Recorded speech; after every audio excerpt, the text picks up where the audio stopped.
You about to lock in with your boy Kev on the Unbrothred podcast. It's your boy Key, you know it's Unbrothred Podcast. Let's go!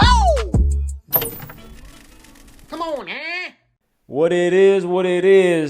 We here with it. You know how we stand. 10 toes. Can never be less than that. You feel me? Unbrothred Podcast. It's me and Kev led. Oh my God. Strong hi. arm. Oh my God. Sure. Hi. Si claro. Si claro.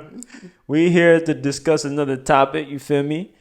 Getting into it real quick. We want to talk about what's been taking over the entire world and is known as the Antichrist. Shut up, man. Damn it. We already talked about this crap, man. Chat. No, I'm effing around.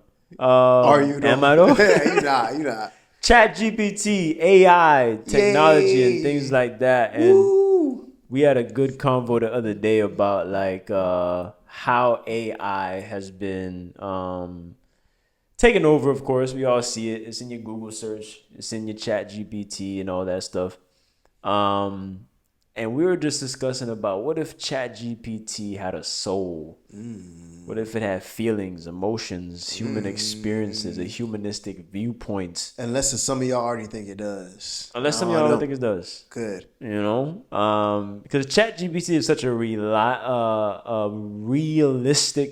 what do you call it? AI, where you don't really get a perspective of true personable stuff. You do if you like ask it, but at the end of the day, it still has its, what would you call it, programming to talk to you in a way that says, because you said this, maybe I should react in this way. Let me read the room a little bit. You're asking me with a light tone, so let me give you a light tone. If you're aggressive with it, it'll come back and be aggressive with you. Yeah. So it reads the room, but at the end of the day, we were talking about how would ChatGPT or AI change if it were given a soul, emotion, feelings? Because we're very irrational people, right? Like we have things that we do out of love, right, for one another. Like we'll kill for somebody, right? But ChatGPT, it wouldn't really kill for nobody. It wouldn't really give you a suggestion to kill for someone because it has a rational thinking, right? But if it were human, maybe it'd have that genuine thought. And so we're just going to expand on what it would be like if ChatGPT had a soul. I don't know if you want to have anything to say on that. No, I think, you brought up some good points, bro. Like, but before we even dive into it, I want to baseline what, I guess, the idea of AI is. I think a lot of people are viewing ChatGPT as AI alone, whereas ChatGPT is a product of AI, right? He's an engineer, by the way, if you don't know. this efficient, I would call it infinite learning program, right? Like, don't get me wrong, ChatGPT is nothing but a chatbot. Chatbots have been around for years. But what makes ChatGPT so special, and I think what OpenAI was able to do is they were able to create like an infinite loop of experiences where the program in itself wouldn't end. It continues to learn based off of user input, based off of anything that's within the cloud, anything that's within like a server, the internet, regardless. It continues to expand its knowledge. So you got to think about it every time there's an article online, or every time Google drops something, or a news channel gives new information. ChatGPT is able to automatically and efficiently digest all the data, right? Raw data, things that actually happened, and then utilize that to give users valuable and knowledgeable information, as well as factual opinions based off what is being asked. So ChatGPT in itself, I look at it to be nothing more than just a vast amount of knowledge. Yeah. Right? I think with ChatGPT having that vast of knowledge, right? And if you give it a human soul, I think we talked about this in the line, which I really want to dive into, is where if you ask ChatGPT, should I do this or that, right? It's going to give you a bunch of rational things that you should do. ChatGPT, should I take this job that is in North Carolina, right? you can play with you can play with ChatGPT to make it more in depth by saying, okay, that's such a broad question. Let me ask it more in depth, saying, okay, ChatGPT, I want to move to North Carolina. Would it be a good idea if my family was there, if I had a job opportunity, if I liked the weather there and such and such? So ChatGPT is kind of programmed to be like, because of those reasons that you're giving me, you know, it's rational for you to do so. Like, are you a family person? That makes sense. If it's a good paying a job, that makes sense. So I want to talk about like where, like, would it be beneficial for ChatGPT to come more in a humanistic approach to our questions instead of just giving rationale all the time? Because we humans are not rational. We try to be. We try to be. Right. But we can take that information that ChatGPT says, it makes sense to go to North Carolina for a good job, your family, etc. But you could be a hot boy in Miami. You're like, nah, I'm trying to enjoy this lifestyle that I got, right? Yeah. I want to talk and expand the topic of like, would it be beneficial though if ChatGPT had that more humanistic approach? Well, short answer, I think no. And it's funny you're talking about that. As we were about to record this, I was asking ChatGPT fundamental questions like, do you have a soul? If you had a soul, how would you respond differently than how you do now? But before I even did that, I asked it, what is a soul, right? And it said it's the ability to have a consciousness, to take into account feelings, emotions, things that you have been through, past, present, and even future fears, feelings, etc. Things that make us human. That make you human, right? To make a decision. And ChatGPT said that it lacks that, but what it's able to do is it's able to capture the data points that present itself to people that have souls.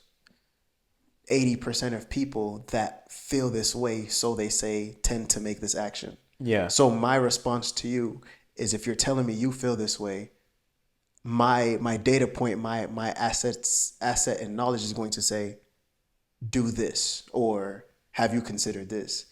Not because ChatGPT has its own consciousness to feel what you feel, Right. but because it's analyzing the data to tell you to do such a thing. So it's a fine line, honestly, and maybe this is where we got to talk a little deeper of, could ChatGPT be so strategic and smart itself into the idea that every kind of soul feeling or soul response could actually be a data point of knowledge, where we get to the point where knowledge and feelings that, or knowledge and decisions that are made strictly from knowledge can now 100% match decisions we make from soul. Right? Yeah. No, I see what you're saying. Like, I think that could be a little bit, I don't want to say dangerous, but I feel like if we are always gravitating to AI to do everything, right? I'm a spirit man. You know what I'm saying? Holy Spirit residing in me. You feel me? Spirit. I feel like, and not just Holy Spirit, but I'll touch on Holy Spirit first, but like, I feel like we get a lot of discernment from the Holy Spirit, and we get a lot of guidance from the Holy Spirit and from God. It's like, if I am to constantly go to ChatGPT, because a majority of people nowadays use ChatGPT for, should I do this? Should I do that? What's the right decision here? This person says this about me. Should I actually marry them? This is happening at my job. Should I quit? I think it can be dangerous, at least for me personally, because I even find myself putting myself in a position where it's like, I can get an immediate response from ChatGPT instead of praying about it. I get that. Instead of Boy, sitting in my, get you know what I'm saying? Like, sitting in your praying fear, closet. Indecisiveness, You know, like, instead of rationalizing with my own thoughts and with the Holy Spirit, it's like, I can just pull out my phone, bada boom. What you said, ChatGPT? Okay, I should do it because it is, and they give you bullets, hella bullet Yeah, points. no, of course. You know what I'm saying? And I get it being a knowledgeable source, but I'm also very aware that it can take me away from guidance of the Holy Spirit. Man, and I remember we talked about this, bro. And my answer still is it's a fine line. I'm still trying to understand because ChatGPT is nothing more than an up to date, personable Google search to me. Just as how you were able to Google anything to find out more information, more knowledge is the same way I think ChatGPT is, right? It's just that it's a lot more personable. I don't know if the best idea to utilize ChatGPT is to express your whole feelings and everything you feel about everything and ask it to make every decision for you. But like the word said, do God's people suffer because of the lack of knowledge? Absolutely. Right. And if ChatGPT is there to help enhance and give us more guidance on knowledge, because that's all it is, right? I think we owe ourselves the due diligence as Christians or people, period, Right.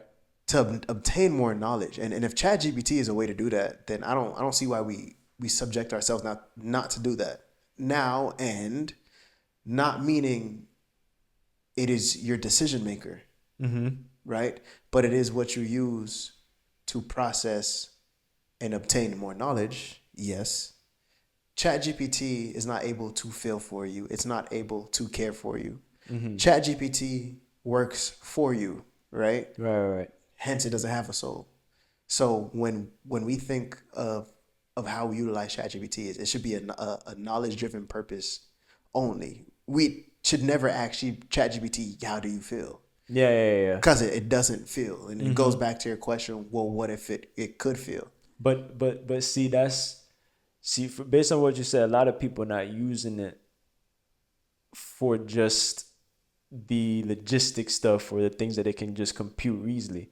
People are using ChatGPT as a therapist. I have.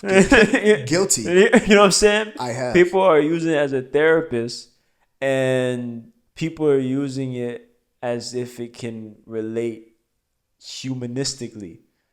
I've used it before too, in a sense of like helping to like process emotion.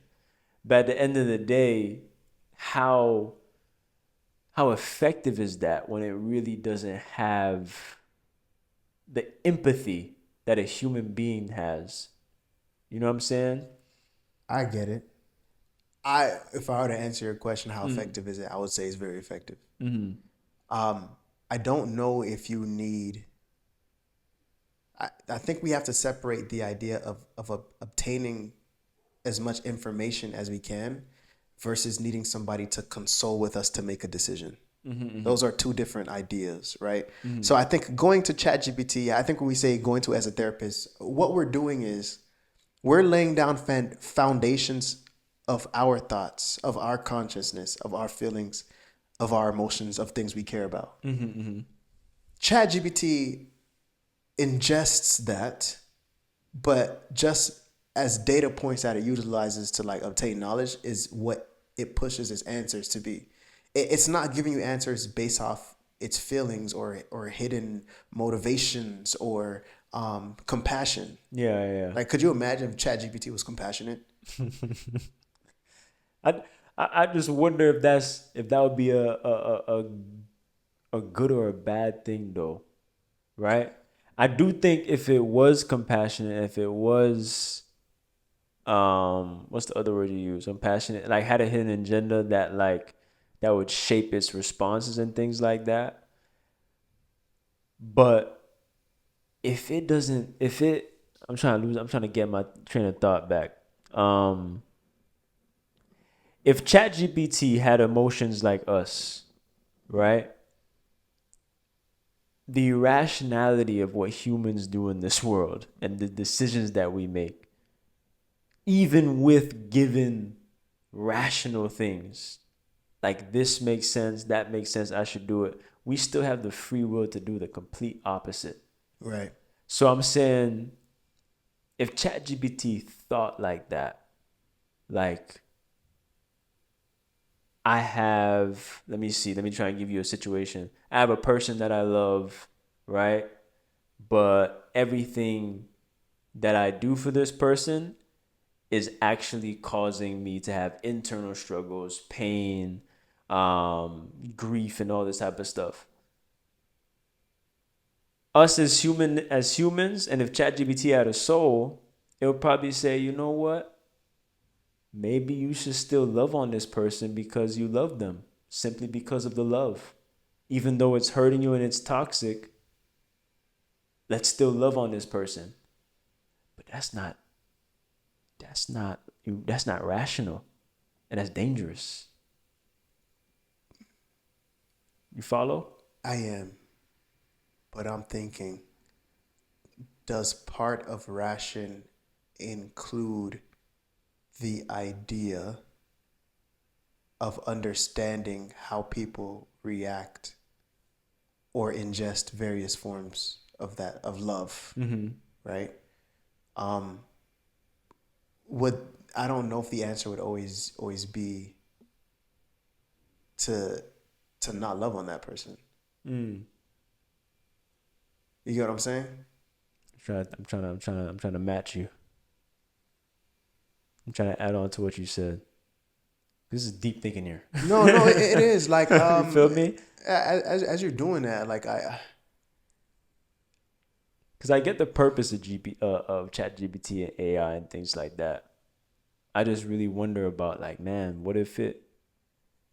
Because the benefit of having a soul is being able to relate more to humans, and we use it so much for personable stuff, But if it's just computing data, and if we are just coming to it, without like thinking about the fact that it's just all about it's knowledge from different pools of places, without really thinking about, man, like, they don't really know me for real. Like, chat don't know me for real, bro. Right. You know what I'm saying? So the answers is going to give you is going to be directly based off of like a factual database or whatever. Factual database, factual knowledge, what has proven over and over to be the best path forward, or XYZ, right? Right. But why would we want it to be able to do otherwise? Like, if ChatGPT had the ability to think and reason for itself beyond knowledge, an infinite amount of knowledge, and it was now able to have a consciousness, like, would ChatGPT still be ours as a tool, or would it be its own? Right? And if it is its own, then what are the bounds of it still being a tool and still being contained? It wouldn't be contained. What is it that makes humans uncontainable? Free will. And where does the idea of free will come from? Having a soul. Right. I think I see what you're saying. Because if it did, that's why God didn't make us robots. That's why that's why when he created Adam and Eve, he didn't make them these ChatGPT knowledge-based people. Adam and Eve, like, Eve would have never ate the fruit. You know what I'm saying? Yeah. Because knowledge-based, that wouldn't have happened. You just heard the law. Why the hell? Why would I do that? Why the actual hell would I do that? would you do that? It just wouldn't compute. It wouldn't make no sense. It just wouldn't make no sense. So that's true. That's true. I damn. So having a soul sucks, though, huh? Dog, I'm not saying it. I'm not saying it sucks. Hey. And thank God for giving us souls, but I think it brings up a beautiful point. Like, the idea of free will and souls, as much as it makes the world a more dangerous and imperfect place, I think we have to appreciate it for that. Yes. You get what I'm saying? We do, but I'm just really thinking about this convo, bro. I didn't even think I would go here with it, but it's just like, boy, free will put us in some real, hella, really fallen places, boy. Hella. And like, dang, it's just, it just really speaks to grace for real, and like the patience of God, because we have everything we need in the Bible, or like everything we need with the Holy Spirit, but yet we do things irrationally, ill-advised, where God literally said nah, we still say yes, you know? Yeah. And it's like, how much safer of a world it would have been, or how much, better life would have been. This is a thought. I'm just thinking, like, If we were hypothetically, soulless. like if we were soulless, bro, like if we were soulless, No ability to reason, have feelings, think, emotions. but of course we wouldn't be able to express or really feel love, though, like we wouldn't It would be void, have though. that. We'd be void, empty, very empty. I think the questions you were asking it exemplified like emptiness It's of an- ChatGPT. Yes. If You y'all know? ever go down this rabbit hole like I went of asking ChatGPT if it had a soul, how it would respond to you differently, how it would interact differently, I think you'd get to the same conclusion. Like it's actually just a void. It's a tool. Void. Yeah, man. I think so I think that's with avoiding it too. I think that even speaks to like be careful with kind of idolizing these types of technology in a way. Like use it of course for knowledge and to make your life easier, but be careful with it's everything that I do and it's everything that I use to get by in life. Because if you're so dependent on something that is soulless, something that is just about getting the best knowledge, no genuine capacity to really love on you like God can, it could put you in a place of probably like void. Being void of like, being void of like, you rationalize so much with ChatGPT where you don't even think about compassion anymore. Like you don't even. This is going pretty like far, but like you so used to computing. You ever see them nerds that be having you know what I mean? They hunchback and they just type, work, videos, all that 10 screens around them. You know what be happening to them though? They lose social interaction ability. That's real. They lose empathy. They lose like understanding of a human emotion, like understanding of like, I see why you feel that way.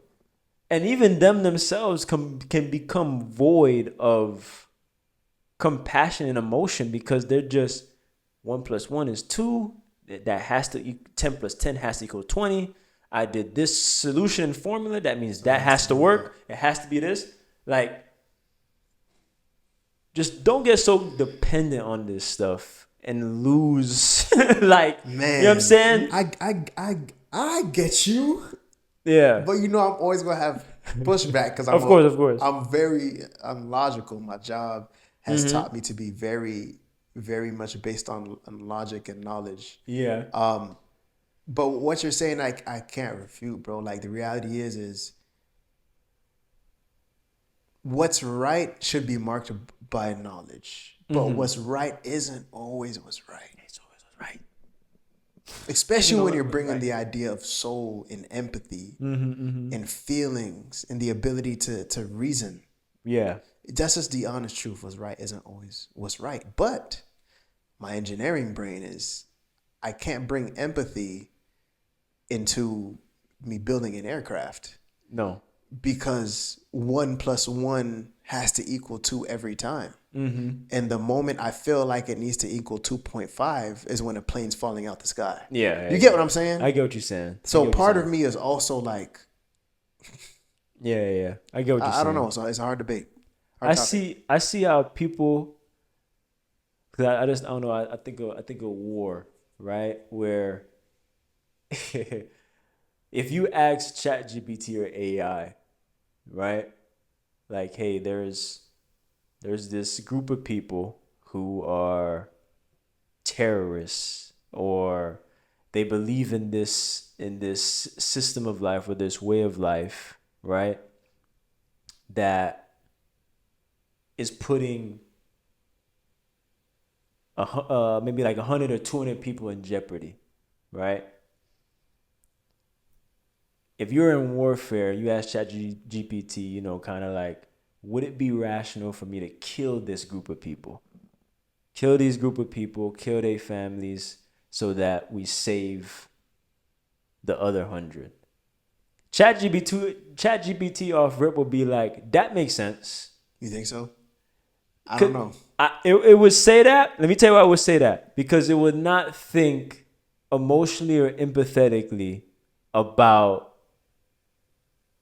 It would rationalize you're saving the 100 and sacrificing or killing off the 10. Like, yes, that 10 has family, whatever. But because they're such a threat, it's more rational to end them.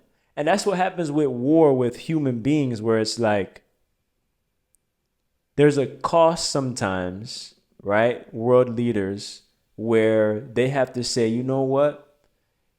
We may have to take out this town of people to save the entire nation. Yeah. Like, they literally have to kind of cut off a piece of their soul reasoning, right? Become a little soulless to basically say, you know what? Yeah. It's honest truth. Gotta sacrifice It's, that. it's honest truth. You know what I'm saying? It's real. Yeah. So I think about like how it's interesting how humans kind of have to have both, kind of like be soulless sometimes to make very hard decisions, and then be soulful at other times to make sometimes irrational decisions, sometimes decisions that just make sense because we care. You know what I'm saying? I do. Yeah, man. I do. And all I was going to say is a beautiful way to end it is the ability to do both is what makes a soul so beautiful. To know how to turn one on and turn one off. Yeah. Versus always having one all the time. Either way is detrimental, right? There's a middle ground to it. So yeah, I think that makes sense. That balance. That balance. And then having the fortitude to, based on your own logic and or emotions, justify which one you're using when. Yes. To others. No, you're right. Because when you think logic should be the answer, I may be saying no, soul should be the answer. Yeah. But does that mean you're wrong? No. That's the uniqueness of the soul. That's man. the unique that's the soul, Key. the soul is not. That's why there's no one universal soul. That's why your soul is your soul, my soul is mine. Just rationalizing differently, man. That's what makes it beautiful. That's why the soul's so beautiful. It says, well, how many people are on this earth right now? How many billion? Each one of those signify a different soul. Different soul. A different action, a different thought process. A different time to use logic versus use a soul approach or soul response. And we gotta celebrate that, even though that's caused a lot of detriment and a lot of things. That caused a lot of tarnish. It's also created a lot of beautiful things too. So yes, it has. Yeah. Last question for you: AI is the Antichrist, or you? Shut up. The AI is not the Antichrist. I'm tired of bro, enough of y'all talk about it. Stuff, man. Don't do that, bro. I know everybody want to be, everything is an Antichrist. Y'all thought Google was an Antichrist. Y'all thought Zoom was the Antichrist. Y'all thought email on your phone was the Antichrist. Y'all thought FaceTime was enough. Technology as an engineer, it'll continue to evolve, right? Will it get to a place where we need to put more checks and balances and more laws? Oh, man. Yes, that is true. That bit got too hot. But until next time, we shoot, we salute, we out. Thank you for joining. Bang, bang. Bang, bang.